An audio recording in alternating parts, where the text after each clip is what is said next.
गोटे ज्ञान पक्ष गोटे अज्ञान पक्ष दब पक्ष हेले ज्ञान पक्ष कौरव गण हेले अज्ञान पक्ष आपण भितर ज्ञान अज्ञान लड़ाई सबुबले चली सबु समय रे आपण भितर स्ट्रगल बिना स्ट्रगल रे लाइफ ना भितर जो काम क्रोध लोभ मोह मद माश्चर्य आमको जो विचलित विव्रत करुचे आमे शत्रु केमिति उद्धार पाइबा आमरी भितर जे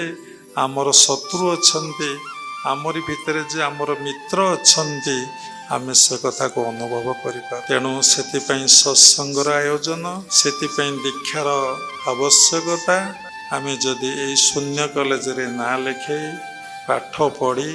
जदि साधना करिबा भगवान को आखि आगे रखी आमे युद्ध करिबा दिन आसीबो अज्ञानर विनाश हब आम भितर ज्ञान आसीबो।